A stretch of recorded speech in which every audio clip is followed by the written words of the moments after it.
Hello and welcome to our audience members joining us from across the globe. I'm Raymond Karam, the Chief Program and Development Officer here at AGSIW. I'm delighted to welcome you all to today's book talk centered on a new publication titled The UAE After the Arab Spring, Strategy for Survival, which looks at the transformation of the United Arab Emirates into an assertive regional power in the years following the Arab Spring. And I'm happy to introduce the book's author, Dr. Khalifa Al Suwaidi, who is a research fellow at the Anwar Gargash Diplomatic Academy, specializing in international relations. Prior to AGDA, Dr. Suwaidi was a researcher at the UAE's Supreme Council for National Security. He holds a PhD in government and international affairs and an MA international relations from Durham University. Moderating the discussion today is Hussein Ibish, senior resident scholar at AGSIW. And with that, Hussein, over to you. Oh, thank you so much, Raymond. Wow, this is a great pleasure. I'd like to welcome you, Khalifa. It's been we've known each other for a while. I've been reading your stuff remotely. And I want to tell you that your book is an enormous contribution to the field in many ways. And we'll get to talk about all the different things that it brings to the table.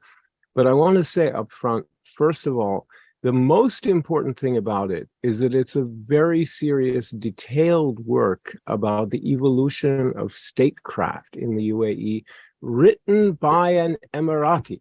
And that makes all the difference, because when people come from the outside, even other Arabs, but of course, especially Westerners, who have mainly been the people who have written books on these subjects, they bring with them, as you note in your introduction, and then throughout the book, you come back to it from time to time as appropriate, that people, naturally, scholars bring their own frameworks to the conversation. So, as you note in the introduction, Western concepts of legitimation almost always begin with a bottom-up model, okay, where essentially civil society and public opinion that exists a priori policy, supposedly, legitimates policy or not, and that policy is always then considered a matter of public opinion and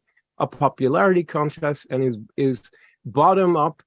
It must be bottom-up in order to succeed in its legitimation function. And what you point out is that that's not true in the Gulf states, and that the rentier model doesn't apply. We'll get to that in a minute. But I want to begin by talking to you about what it's like to write about the UAE as an Emirati, what the differences are. And maybe we can actually begin with an even earlier question, which is, how did this book come to be? Why did you decide to write this book? And then we'll move to the question of what you bring to the table that's so unique and so important. But let's begin with, what's the genesis of the book? First of all, Hussein, I'd like to thank you for the warm welcome. I'm very humbled to be here. First of all, I'd like to kick off, of course, off topic. I'd like to thank both of my sons, Rashid and Yas, who've been instrumental in terms of their support. They may have yet to come of age, but their effect on me has been remarkable. So with that, I'd like to, as promised, I promised them they're vacationing in Edinburgh, so I promised I would mention them. And their names again are Rashid and Yas. Wonderful. Okay. With that, the genesis of the book, 2014 was when the genesis, when the project sort of began in earnest. And at the time I was doing my MA at Durham.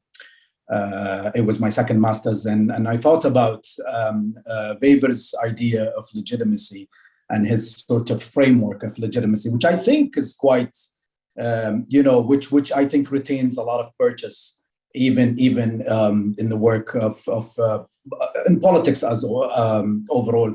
I think, but as you noted earlier, Western-centric ideas of legitimacy needed to be sort of at least questioned and the angle you take when dealing with such loaded topics or topics that sort of in the context of the UAE, let's say, or in the context of the Gulf, it is a field dominated by scholars who are not from the region.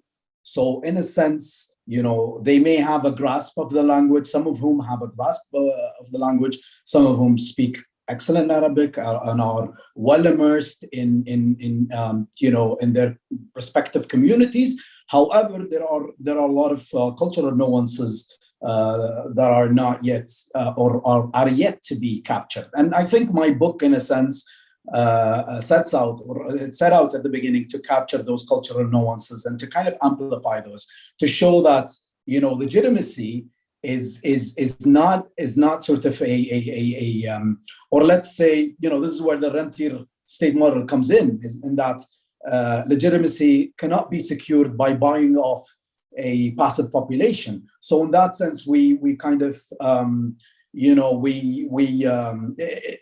literature kind of falls into the trap of perpetuating these modes of understanding that I think are antiquated and reflect a deeply Orientalist viewpoint of the other.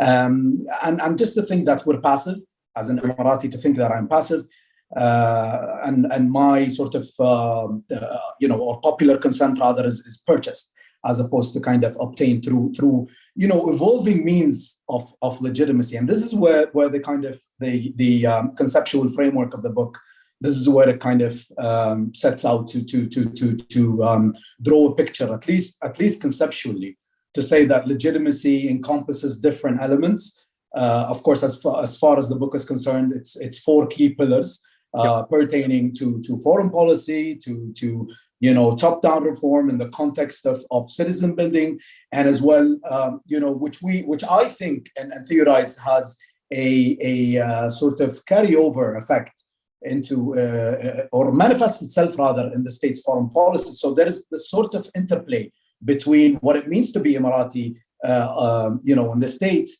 or internally, and what the UAE does on a regional and global level. No, I think that's great, and I have to say, it's overdue to bring an Emirati voice into the conversation at this level of scholarship. At this level, I mean, you get a lot of opinion pieces, commentaries. There are certainly prominent Emirati thinkers like Abdul Khaliq Abdullah and Dissam Kibti who make their views known. But this book is a sustained effort to inquire into the nature of state legitimation from an Emirati perspective, which is really unique. And I want to congratulate you on that. I think it's great. Now, let's talk for a minute about the rentier model and the other models that are unsatisfactory, that you basically are trying to complicate, if not critique, or at least add something new to the conversation. One is the rentier idea. This sort of has a lot of truth to it, as you note. I think you're a little kinder to it than I probably would have been, but in the end, it is a factor that the reductive stereotype in Western scholarship was that not just that Gulf populations are bought off, but that any would-be opposition figure or critic of the government has the choice between a prison cell and a check, or a wad of cash, and that's therefore shuts down politics altogether. Was never true, and it's certainly not true today at all in any Gulf country whatsoever. I mean, that's just wrong. But it was always, I think, obviously insufficient. But then there are, let's say, the traditional ideas of legitimation pre-Arab Spring and that are more, let's say, approved and received wisdom in the Gulf, which would have focused on things like religious legitimacy, historical legitimacy, clan, familial, tribal legitimacy, bonds of baya, bonds of historical sort of legitimacy based on traditional leadership forms of different kinds. And you sort of reject both of those as insufficient, right? And you're looking then at how UAE forms of legitimation have been evolving post-Arab Spring. I want to get to why post-Arab Spring, but let's talk first of all about the insufficiency of those two models, the traditional Western rentier model and the more, let's say, local traditional leadership model, if I can put it that way. Yeah, I mean, let me just clear up by saying that I'm not by any means negating the importance of the local model, but I'll start my critique. No, there's a lot of truth in both of them. I mean, you don't. Yes. This is at a sort of post-Arab Spring has some sway, but none of it is sufficient. Absolutely. I mean, what I wanted to say, it's a lot more multi-layered and complex than it's made out to look. So that's one. But the more important bit on the rentier state model is that, for me at least, it encompasses, it still in a way retains some sort of importance, but it's not the end all be all when we're trying to kind of understand state-society relations. So usually, when we're talking about, or in the literature rather, the tendency is, okay, what of state-society relations in the Gulf? And then this is where, the rentier state model, is kind of overstated, or it's sort of, used to that end to kind of make sense of state-society relations. When in reality, there are a lot of, factors that are otherwise, or hitherto, if I may add, neglected in favor of that sort of all-encompassing, this all-encompassing idea of rentierism. The economic side of things, the economic so-called bargain or social contract, whatever you want to call it, retains importance, yes. But in the case of the UAE, and this is where the project kind of tries to shift away from the tendency to treat the GCC as a monolithic bloc. The UAE has its own, sort of construct of legitimacy, as does its fellow GCC states and GCC members. Each who deal with their own respective, or let's say who deal with their own challenges and visions and whatnot. So it's not really a zero-sum game in a sense. That's one. But back to the rentier state model, I think the UAE in particular, and this is part of the kind of the re-engineering of the mentality, as I call it later on in chapter 3 or chapter 2 rather, where I theorize that as part of the kind of shift away from the allocative model that Giacomo Luciani calls the allocative state, and then sort of a state that bestows all these benefits upon the passive citizen. We're starting to shift away from that model to a state where you are now expected to give. Right. So more in the sense of citizens are prepared now, rather more than ever, to give rather than to expect to receive. So this changes the dynamic. Now the state is more extractive. And I mean, in political theory, when we say it's extractive, we look at taxation, and of course, the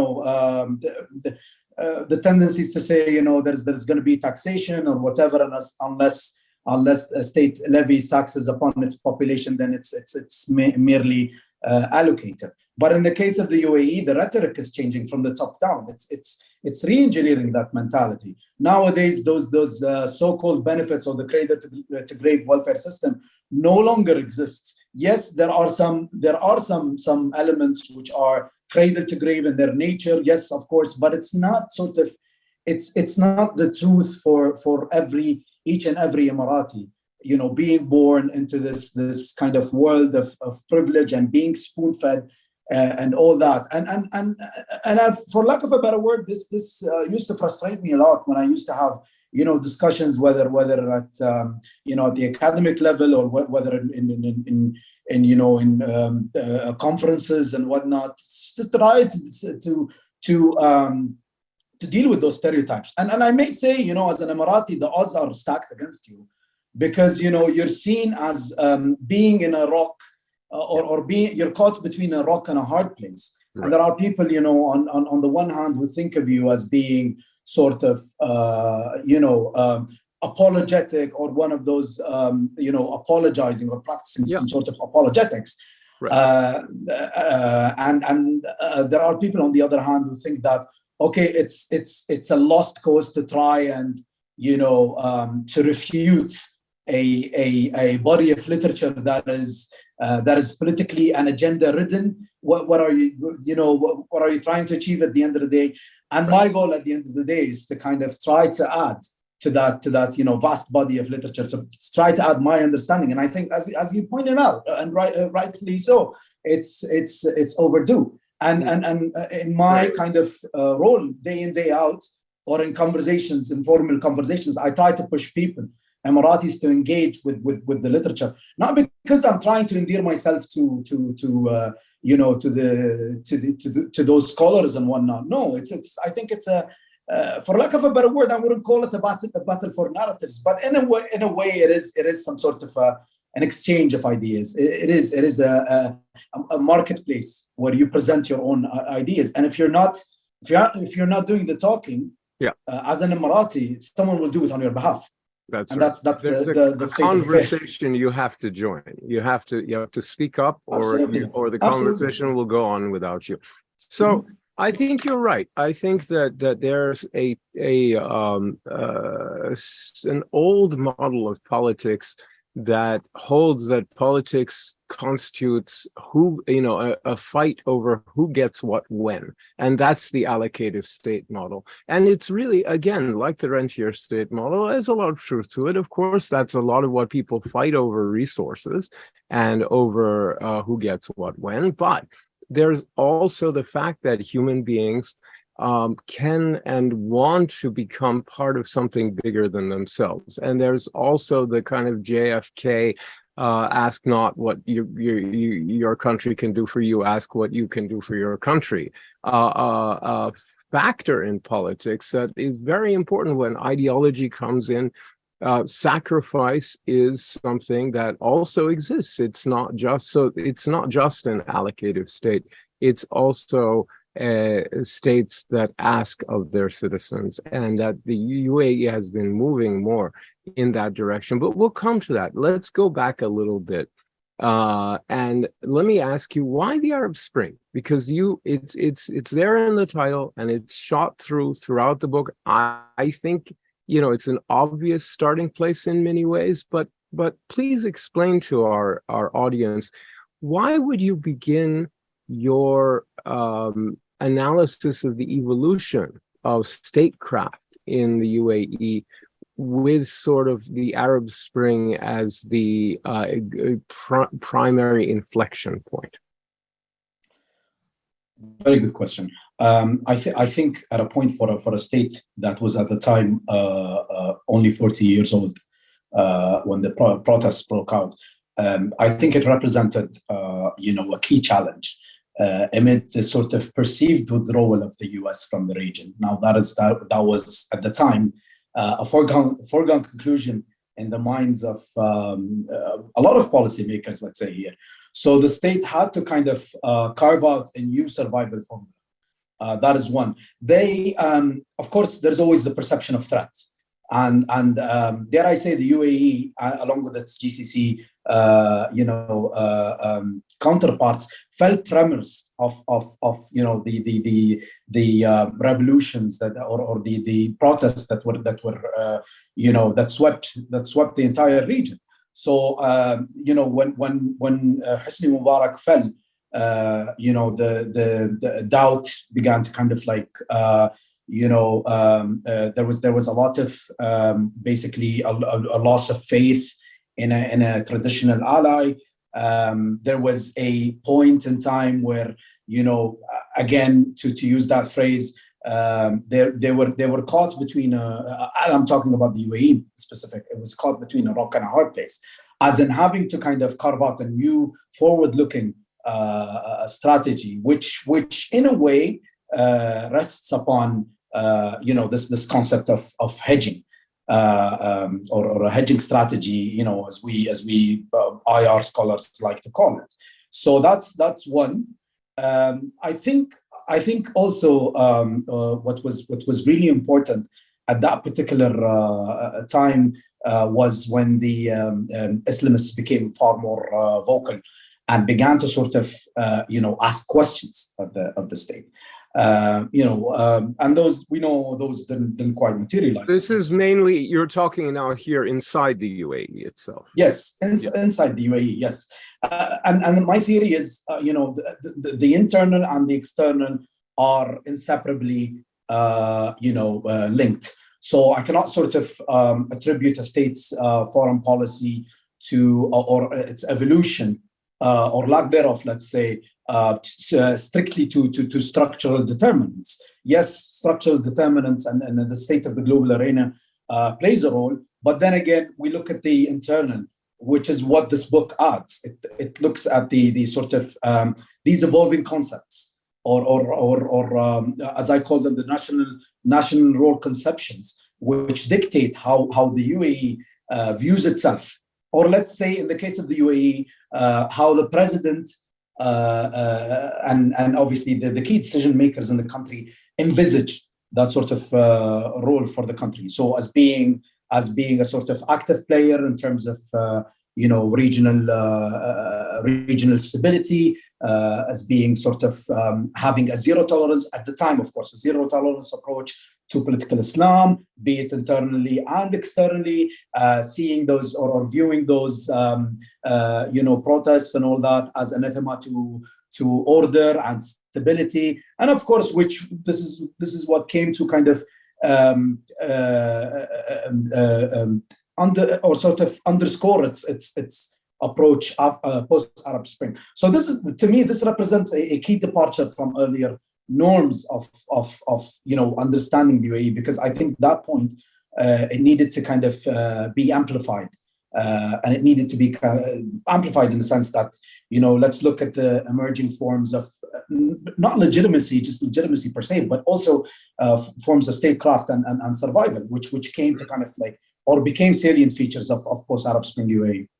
Yeah, so basically what the Arab Spring did is a couple of key things, and this comes out very clearly in your book. I think you explain it really well. First, as you just said, it compels the UAE from its own perspective to become a power projecting entity within the Middle East and within the broader Arab world, that it tries to project its influence because it perceives a regional crisis that is also a local crisis, etc. And in particular, it amplifies the existing antipathy towards Islamism in all its forms and turns that into a regional contest to define the parameters of what are considered legitimate politics for the whole Arab world, right? In other words, what is the role of Islamist movements? Are they legitimate actors or illegitimate actors? And you get this sort of contest post, as soon as the Arab Spring uprisings begin in the Arab world over this issue of Islamism, and the bookends are the UAE on one side and Qatar on the other, with the UAE basically taking what you call a zero tolerance model and holding that groups that mainly, avoid violence, at least strategically, like the Muslim Brotherhood, except for Hamas, as you point out,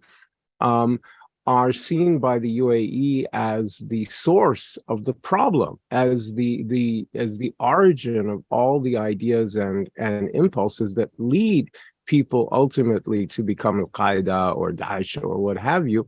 so that it is really the heart of the problem, not any part of the solution. And you get, on the other hand, Qatar, which argues that in effect argues that the Brotherhood is the corrective, is essentially arguing that if you don't give Islamists a role, a potential so-called legitimate role, a number of them will increasingly turn to weapons, and you'll get the Salafist jihadist movements overflowing.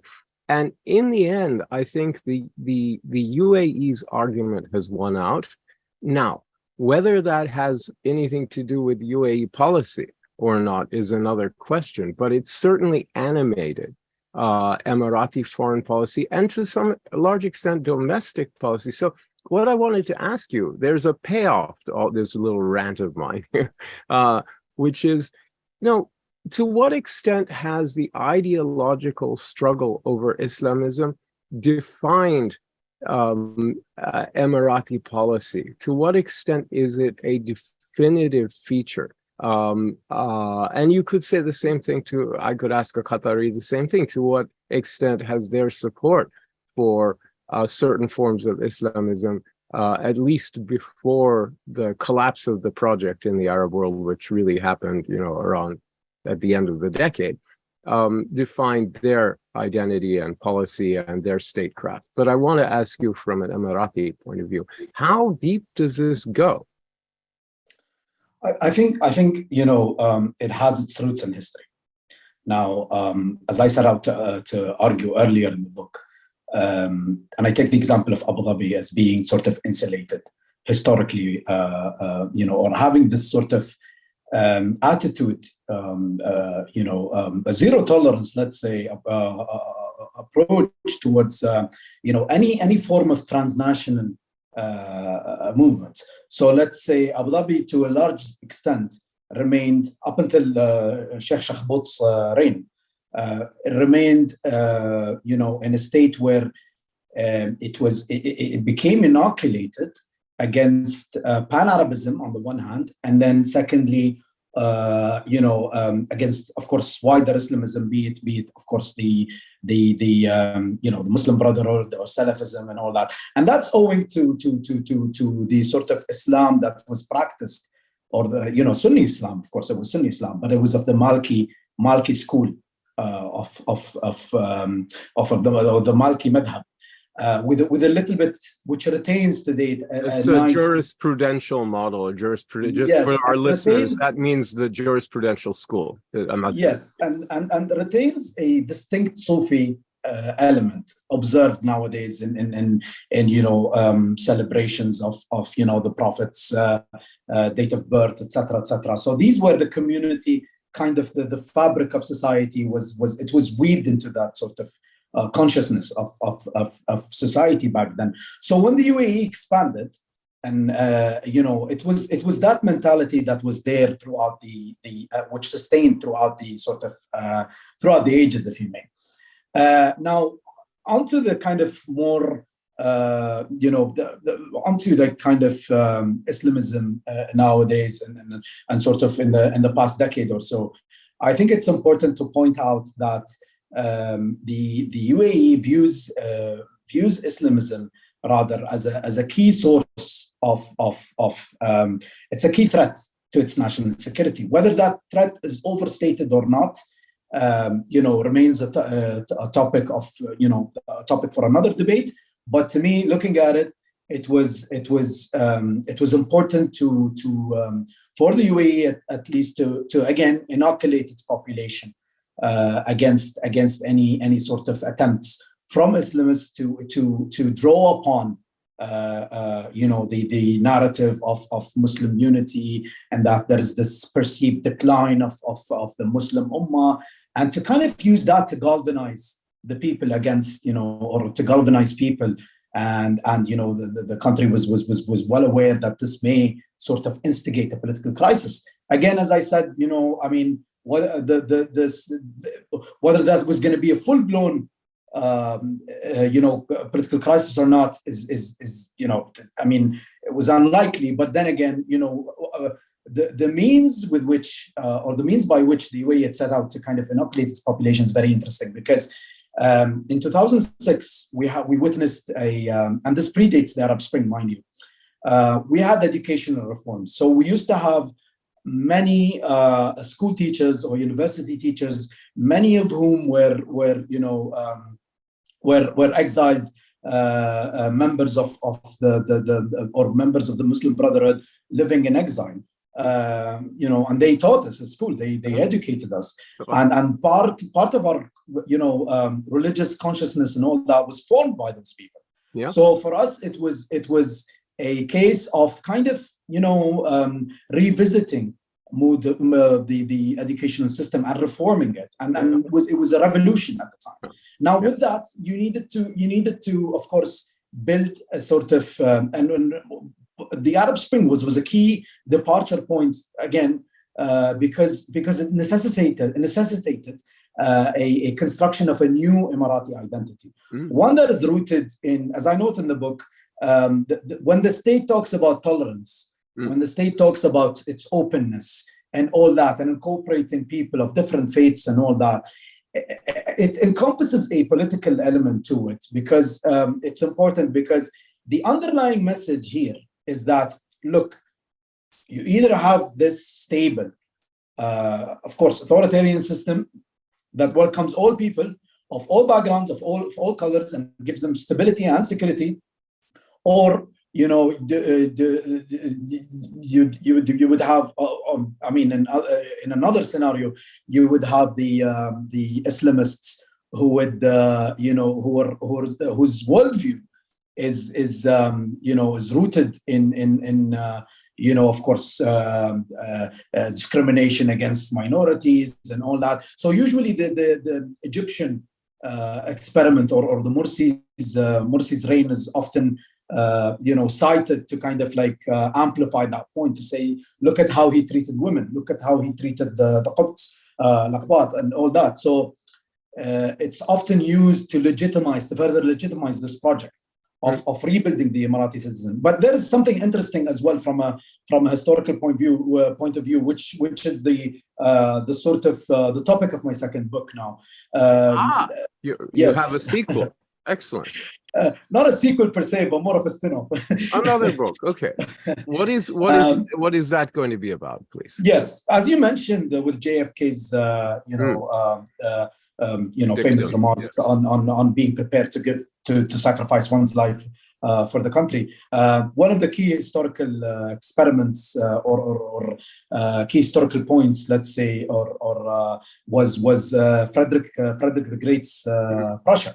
Yeah. And this was a small state that was whose influence far exceeded its smallness. By smallness, I mean limited geographical size, population, etc. Yeah, of course. But what he set out to do was that he, of course, I'm not sure with regards to the veracity of this quote, but he said something along the lines of "Give me people."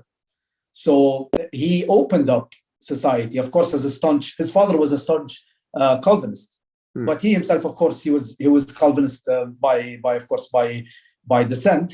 But he opened up the country, whereby he welcomed the Huguenots, the French Protestants. He welcomed people of different Catholics and different Christians of different denominations and all that. And he built that sort of model, which is referred to in the literature as enlightened absolutism. Yeah. And now, for me, that was really the basis of a successful kind of experiment. Of course, we all know what happened later on, and the fact that Prussia was formally abolished after World War II.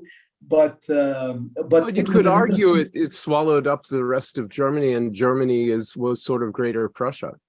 Yes, absolutely. But then for me, the focus will be the top-down emphasis on values of tolerance, on spreading literacy, on having a well-oiled bureaucracy, staffed with members of the army, because that was the sort of prevailing mentality at the time. So it will be more of a comparative study between that model and that of the UAE, to kind of draw some sort of very historical parallels. So that was 10-second shameless plug. No, it's very important. No, it's very, very important. I want to say something else about your book and UAE and Islamism, which is this is the first book that I have seen that gives 9/11 and its impact on the way that the Emirati state and government looked at Islamism.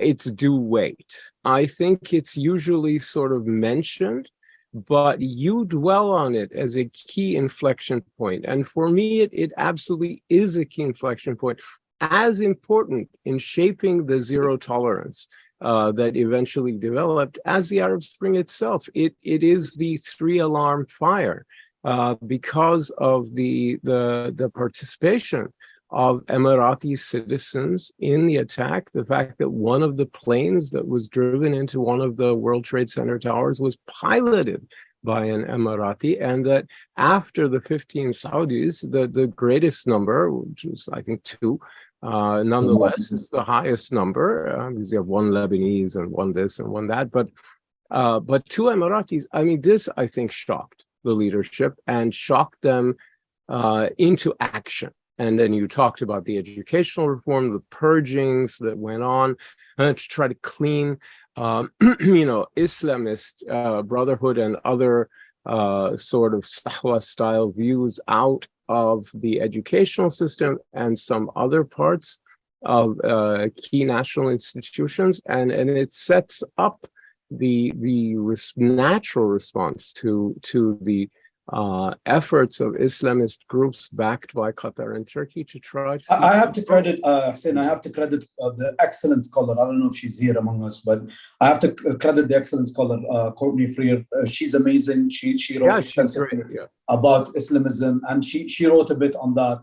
And of course, I having had the opportunity to the sort of, I would say, the experience of having lived through those moments, because we thought that when it was revealed that 2 Emiratis were involved in the attacks, we were in fear of facing some sort of sanctions or whatever. At the time we were young, we couldn't comprehend it. Sure. And if I may add, our Islamic studies teacher was on the 12th of September, the day after, he was in a rather jubilant mood. And he remarked, he said to us, a bunch of 11, 12 years old, impressionable, kids in class, that we had managed to thrust a dagger through the heart of the infidels and right smack in their in New York. So I mean, it was, at the time, it was horrific for us. Revisiting it now, I think the purge was overdue, and it was obviously, it was needed. Yes. If that's what you were hearing, the purge was immediate. It was overdue. Yeah. No doubt. So this is extremely important. And I first of all, I really want to thank you for all of that, because I think people really need to read your book. It's extremely important. So I think then when it comes to creating a new model of legitimation, you also give ample weight, and here I think it's not so unusual, to national service as a key gambit by the government to create to do a number of things, to create a sense of sacrifice, to help transform Emirati expectations, to promote the transformation of the population, the citizenry, from any sort of dependency or exaggerated expectation of what the government may or may not do, into wealth-producing citizens, which is the challenge of energy exporting states, right? Is to take people, and whatever vestiges of rentierism may be there, to get people to think of themselves as wealth-producing citizens, as entrepreneurial, as dynamic, as all that stuff. and it begins with the notion of giving to the society, of paying back, but also creating a federated identity, because you have all these different emirates that retain their identities. And one of the things that's going on with national service is the idea of bringing different Emiratis together under the same flag and getting them to think of themselves as Emiratis and not as people from Ras Al Khaimah or Dubai or Ajman or Abu Dhabi or Sharjah, wherever it might be, but as Emiratis first and foremost who happen to live in these different parts of the country. Yes, I mean, for me, it was personally, if you ask me, it was the best social experiment that I'd ever had. And I've been a researcher, by trade and profession for quite some long. So I always tend to immerse myself in those settings. But for me, it was an interesting, point in my life where, of course, the kind of prevailing mood was one of be prepared to die. Rather, I'm being in crude terms, of course, be prepared to die, to sacrifice oneself, which is rather, given the fact that it's a young state is unheard of, right? The fact that, as Kristen Dewan also mentioned in a piece of hers, our great colleague, yes, your great colleague, following the attack or the moment in which 45 soldiers had fallen, there was a key moment in the as far as our national consciousness is concerned. So now with the construction of monuments, with the fact that the notion of sacrifice has now found its way into the kind of national discourse, is a key point. And one of the enforcers, is the idea of a national service. So of course, there's always remembrance. Remembrance Day now is being observed. The idea or the preparedness to die or to give one's life is a staple now, or a salient feature of Emirati identity. Whether it's irrespective of whether you end up serving at in the front lines or giving your life, but peeling it is there. It doesn't matter. Yeah. Yes, it is. It is the mentality that is there, and it underscores a lot of the discussions. But whether the one of the intended goals, as it was mentioned in one of the reports in which they interviewed the head of what's it called, the reserves unit, basically, which deals with the reserves or conscripts or all that. Mm-hmm. And he said something very interesting. He said that our goal at the end of the day, again, is to inoculate the youth against poisonous ideologies, to translate it loosely from Arabic. And that would essentially be transnational ideologies. Transnational ideologies, anything that is anathema to the national project that was starting at the time to take shape.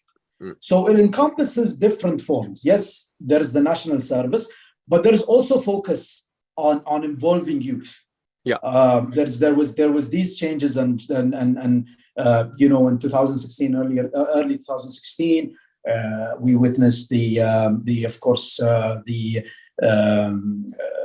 appointment of a minister for youth.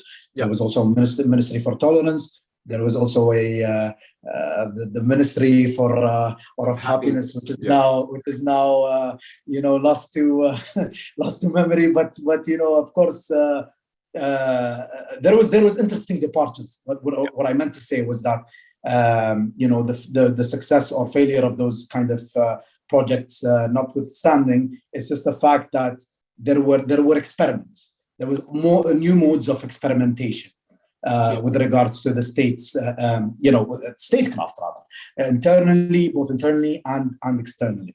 So there's a dynamism at work here and a rapidly moving landscape. So I'm going to bring in a few questions from the audience. You can ask them by the Q&A function here on Zoom, but also some of them dovetail with the questions I was going to ask anyway. So it's a good opportunity.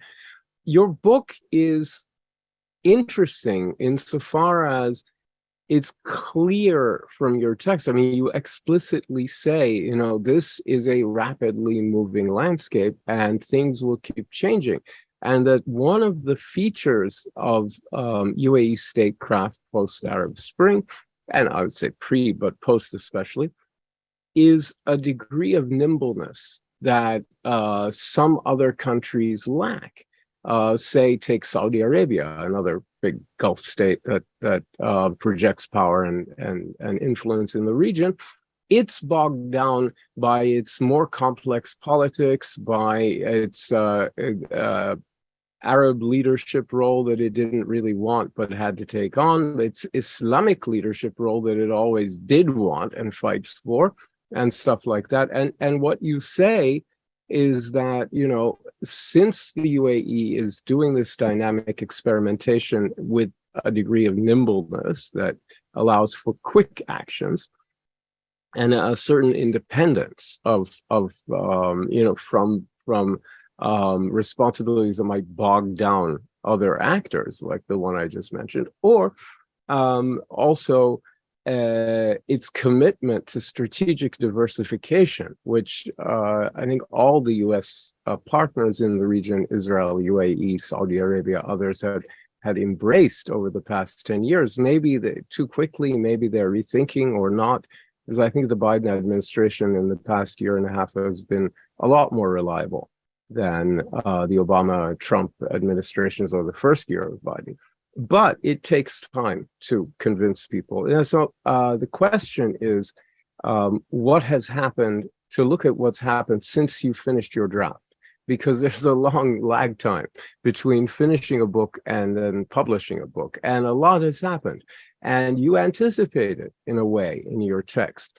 There's been more of a drift away from the United States, while the UAE is trying to get a written commitment of security guarantees out of Washington. There's also this sort of leveraging of the independence of the UAE in the, you know, so not just post-Arab Spring, but multipolar world environment, and a much greater sense of competition with Saudi Arabia. You know, a little bit of bickering between leaders behind the scenes, and a real sense that these two countries are in competition for resources, for international headquartering, for all kinds of contracts and things like that. So there's a lot more coolness at the moment between Riyadh and Abu Dhabi than there was, say, in the decade after the Arab Spring, where I think the UAE fought to keep those things, you know, behind the scenes. It's maybe in a way you could say a return to normal, because there's always been a healthy sense of competition between Saudi Arabia and UAE, but there was a time where people kind of forgot that.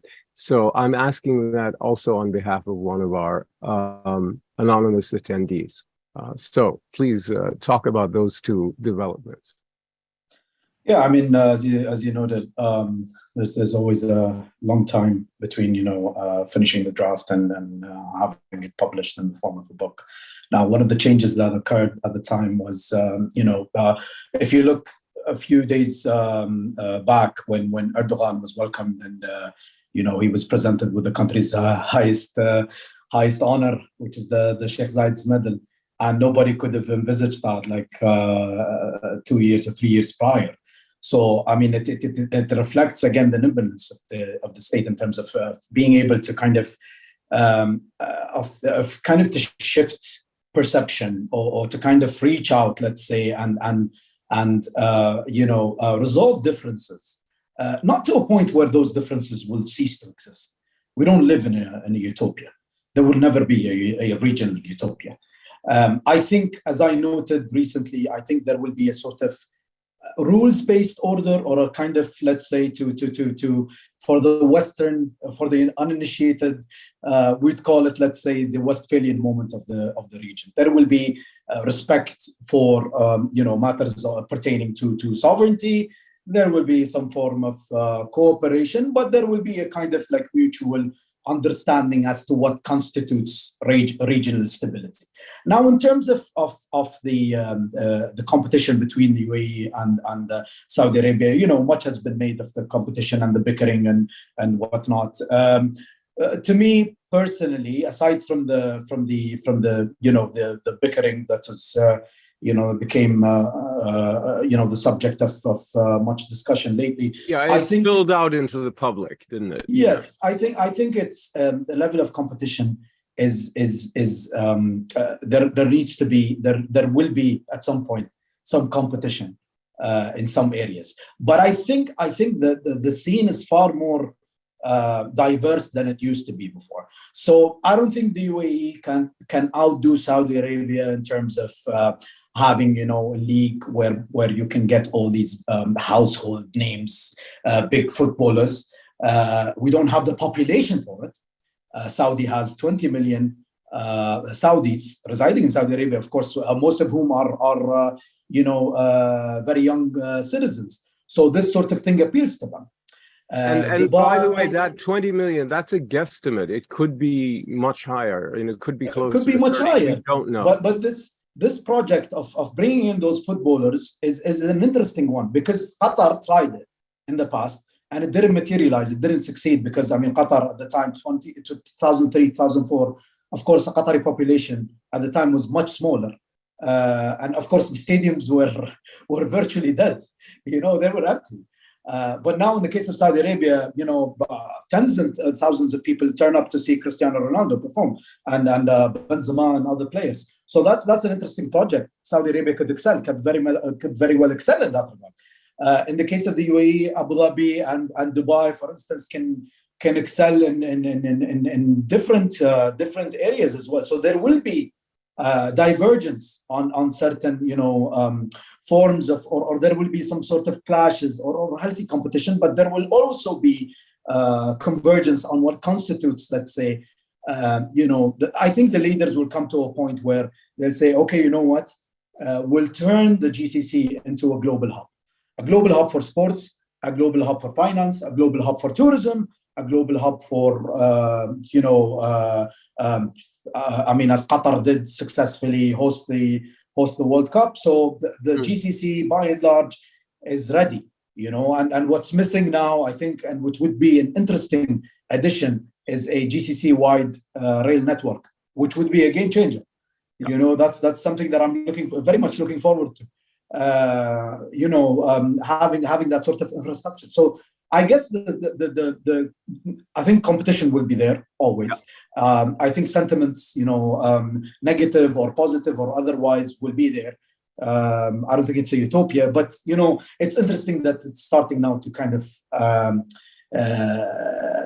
spill into the public without the sort of vehemence. There's no denial or lack of, there's no vehemence kind of denial and all that, which would otherwise be the case back in the day. Right. Two quick answers to two quick questions I will provide. One is, where in the UAE can you get this book? I'm sure you can order it online and download. On Bloomsbury.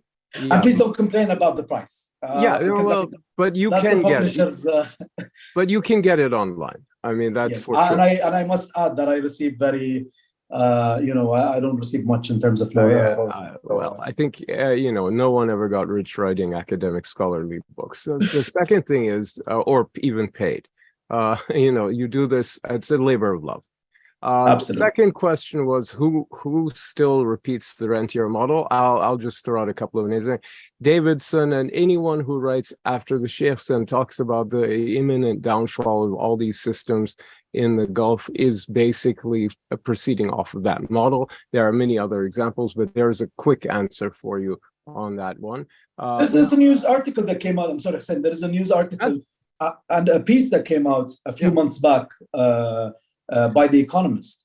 And of course, they wrote about extensively. They wrote about social change in the Gulf are, I think, social change in the UAE, and they spoke at length about the cradle-to-grave welfare system and how, of course, citizens are passive and whatnot. Therefore, regurgitating all those. It's still very much out there. It dominates a lot of thinking, and as not much in academia anymore. Well, I mean, of course, it's beginning to change, but as far as public knowledge is concerned, it's still out there. Let me just say, it's the thing that people come to. If you look from the outside and you think about it for 10 seconds, this is the conclusion you would come to. It's sort of the obvious, and it's reductive, and it's simplistic, and it's ultimately wrong for the reasons that you say. But at the same time, there is truth in it. So it's sort of where people begin. But let me move on to more maybe interesting questions, which is we've answered this one about Saudi Emirati relations. There is no Arabic version of the book yet. We hope at some point, but okay. So the question from Emil Paulson is, do you think the UAE has any faith in the GCC as a political project for anything, for finance, for transport, for tourism, etc.? Or is it, that's it. That's the question. Well, hi, Emil. It's lovely to catch up here, virtually. Yeah. I hope you had a good holiday. I had a brief meeting with Emil at some point. Of course, very much. The UAE is, of course, if we are to kind of look at the official rhetoric, I think the project is very much alive in that regard. They want a way forward for the GCC. Whether that vision is shared across the board, I don't know. But what's interesting, I guess, in terms of the GCC, is how we've come to witness that there is a convergence, as I said earlier, in terms of what constitutes order. But at the same time, states can have diverging foreign policies. We've seen the Qatari stance during the Arab Summit when a certain leader was brought back into the fold. The Qataris were quite of course, vocal about their criticism about that, and they later on, withdrew, if I recall correctly, from the proceedings. I would say that's interesting. That now what needs to be done. I think I don't want to sound like I'm making any prescriptions from a policy standpoint. That's not my that's not something that I like. But then at some point we need to kind of find a unified vision and do like some sort of a division of labor amongst those different GCC members. For instance, Oman has been an excellent mediator consistently throughout this decade. Its foreign policy merits closer and closer, and much more in terms of examination and a closer examination in terms of what it's been doing. The UAE is evolved into something of its own right. Qatar, Saudi Arabia, Kuwait, etc. So we need to sort of, of course, move away from trying to think of them more as a monolith, and more so as kind of different states assuming different roles. I think that's the mentality that underlies the current drive. That's at least from the UAE's perspective. We're running low on time, but I'd like to get a few more questions in. If you can spend another few minutes with us, that would be great. Okay, so thank you. So we have a really interesting question about the national vision. Hamza Nasser wants to know, or Nasir, I guess, wants to know to what extent has the government been able to communicate the national vision to expats and migrant laborers, or whoever happens to be residents, other non-Emirati residents in the UAE. And I would add another layer to this question, which is there is an effort on the part of the UAE to kind of promote its national vision as a model for the rest of the Arab world. And that's where I'm really skeptical, is that it can be exported anywhere. It's much more exportable in theory than, say, a Saudi vision, which hasn't even really been articulated, or a Qatari vision again. But there is this Emirati vision of how society should be structured that is much more developed. I'm just not sure it can be applied anywhere else, especially outside the Gulf. That's my skepticism. But so we have the double question. What about the rest of the Arab world? And what about non-Emiratis living in the UAE? Yeah, I absolutely share your skepticism. I mean, of course, the vision itself was of course conceived at a point in time and at a stage of development, which is of course unique to the UAE. Whether you want to export certain elements of it, for instance, how to run a bureaucracy, how to kind of deliver goods and services and all that. These areas, which the UAE seems to have kind of excelled at. This is of course, this is the kind of like form of expertise and that is exportable. But that's not the vision. That's not the vision. That's just not the vision. No. Some elements of it. Some elements here and there. It's just a case of having to kind of decide which is exportable and which is not.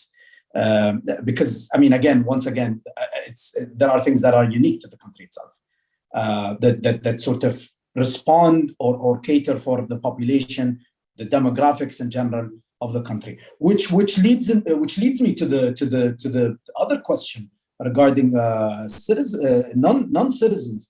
I think and it's been sort of talked about. For me, it will, as I predict. I think I once tweeted about it.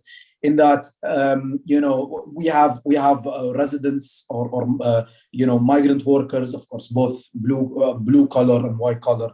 Even though I hate the term, but let's use those terms. In that, they've been residing in the country for years, for decades, dare I say, and they've had children, and those children are now second gen. They've had children as well. So now we have generations of residents, and at some point, these people have come to kind of see the UAE as their permanent home.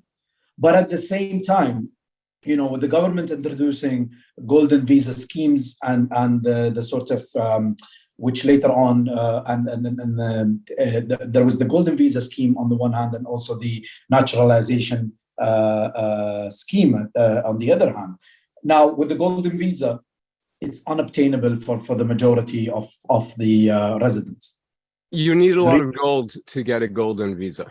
Yes, it takes a lot of, you will have to kind of like buy a property that is I think costs somewhere between 3 million. Don't quote me on the number, but somewhere an expensive property or something along those lines. When it comes to obtaining the citizenship, you will have to have kind of like demonstrated some sort of like I don't know. You'll have to have some sort of niche kind of skill set, or but then again, the discussion, the final decision resides with the cabinet. So there's a lot of challenges that still sort of kind of that may sort of dominate the discourse, or will surely. I would say, I would go out on a limb and say that this will be a salient feature of future discussions, and it will create a sort of divide whereby people will say, hey, will integration, or let's say, will granting those people permanent status and therefore incorporating them or integrating them into society, does that sort of entail letting go of what it means to be an Emirati as in Arab, or will that have a diluting effect, so to speak, on the identity itself? That is what remains to be seen. I mean, that's a question that I think about quite a lot. But I think that's something that merits close attention. Someone in our audience asks, what are the UAE's ultimate goals in Yemen? I'm not going to ask you to answer that question exactly, but I would like you to talk about Yemen and the whole Yemen engagement and project in terms of your own work on national identity. You spoke about the sacrifice of the fallen soldiers and how that affected, but just the broader issue of the engagement in Yemen. How has that, how do you view that through the lens of your own research? I think it's interesting how, through the lens of my research, and of course, I appreciate the fact that, you sort of redirected the question to that sort of, away from what had been asked. But of course, I would defer to the expertise of people who would be able to provide a more elaborate answer with regards to the UAE's involvement in Yemen. Having said that, I think it's important to point out the ability of the state itself as the UAE to kind of, people say within sort of academic or let's say academic circles or otherwise, they say, oh, it's a state punching above its weight. But in many cases, the involvement in Yemen also, while it encompasses a kind of like a part of the ongoing national identity project, it also has to do with other forms of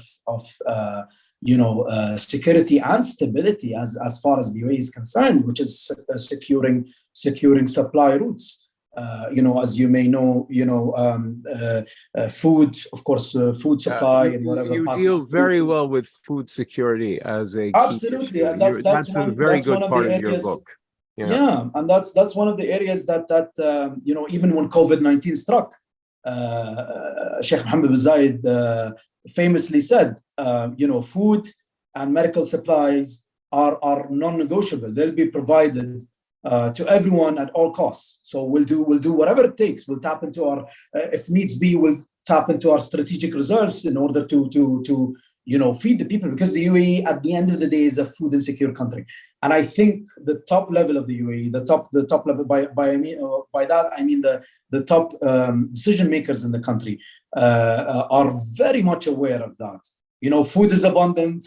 What's really ironic and sad, of course, is that we're food waste is amongst the we're the culprits when it comes to one of the worst culprits when it comes to food waste. But still, food is scarce. We're unable to grow our own domestic food, and I think this is part of the rapprochement as well with Iran. Aside, let's not talk. For instance, let's talk about the UAE and Iran's rapprochement and becoming more sort of adopting more of a kind of let's say peaceful approach towards Iran, and one that is kind of rooted in de-escalation. And it's not, for me, to sum up the discussion, of course, on de-escalation, is that it's not linear, and it's not a region-wide kind of phenomenon.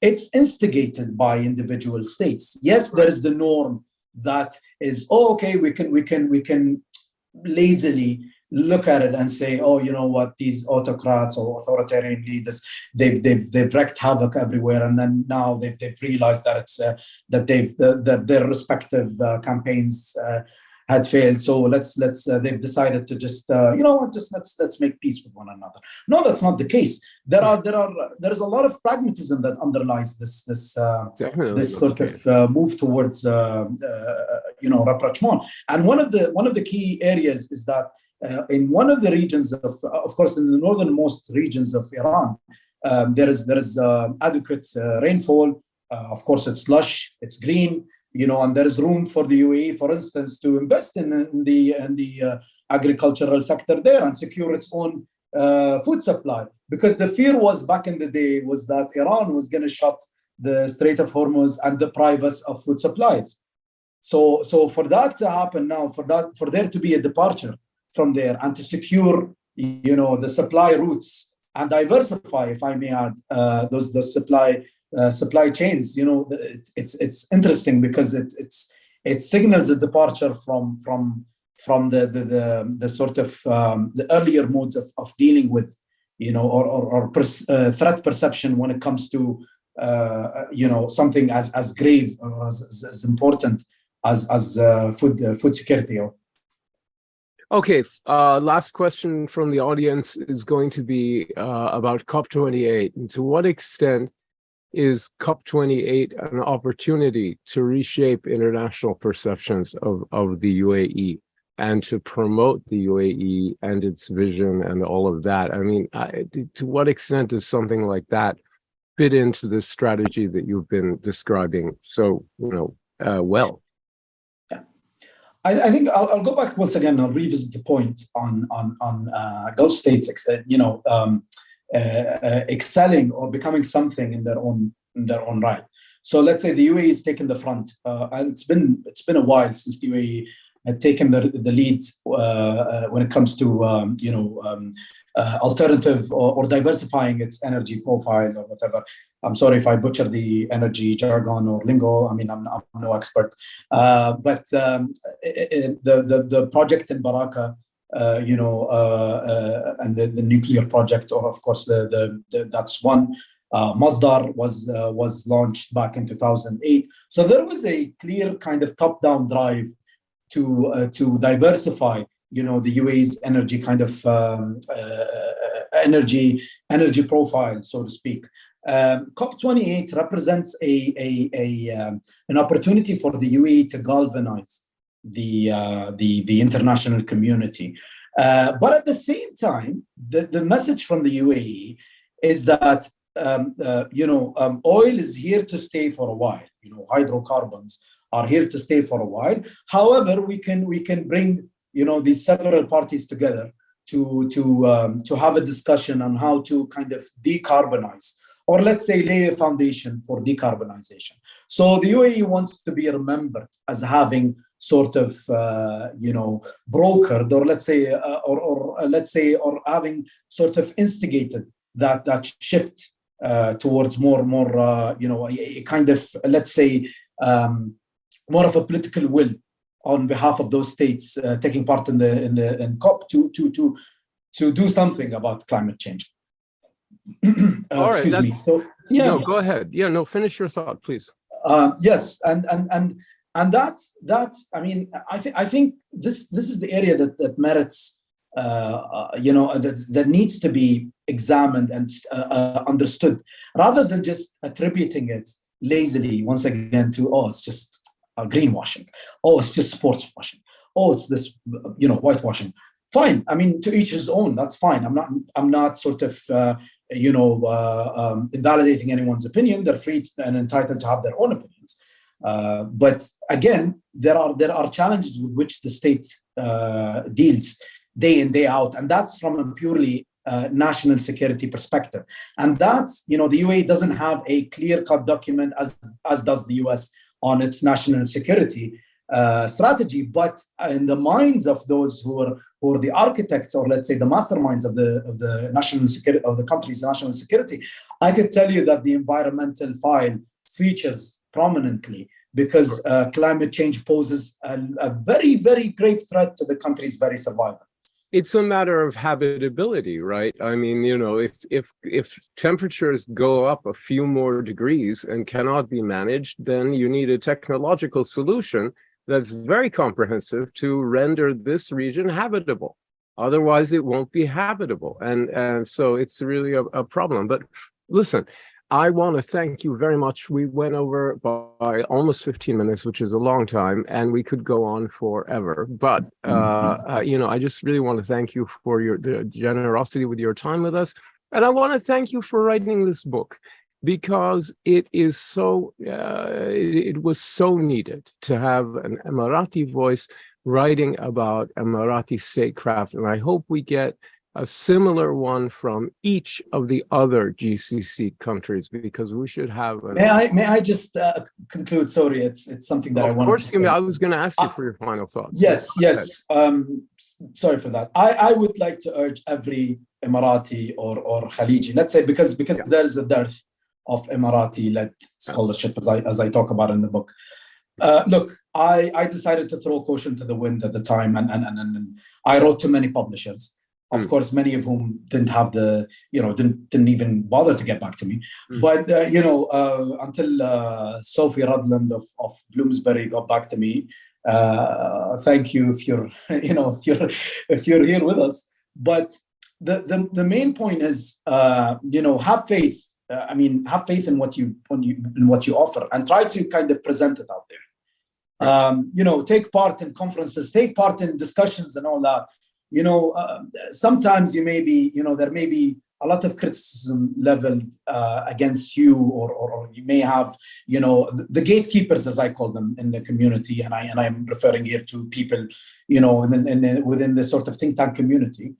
They know themselves, but they act more so like gatekeepers, and it renders it difficult for Emiratis like myself, young Emiratis, to leave their mark. In the field. So people need to take the initiative. Take the initiative. I'm one of, I think, there are other people who will hopefully outdo me and then publish and write more. And I want those people to have faith in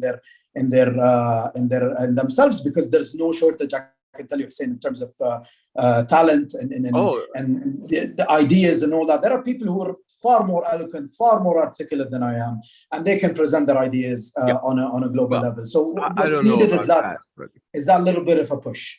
Yeah, I don't know about that. I think you're doing great. So I really appreciate it. But I agree with you. I think there's a dearth of this. You provided a model and an example, and I hope people follow you. And one of the things we want to do at AGSIW is get Khaliji voices into American ears. And, we're here to help people publish their commentaries. We want to, have you on these kind of programs that we do. And so we are just thrilled. We are absolutely thrilled that you've written this book. And I want to thank you so much for joining us today. You're most welcome. Everybody should go out and buy this online or wherever else you are. And it's a great read. And if you read only one book about the UAE and UAE statecraft at the moment, as it's unfolding now, this is the one you need. So thank you so much. And I really appreciate it. And we'll see everybody again on our next AGSIW webinar. And thank you so much for this great book talk. Thank you. Thank you, Hussein. Thank you, Douglas. Thank you, everyone. And hope to see you very soon. Okay. See everybody next time. Bye.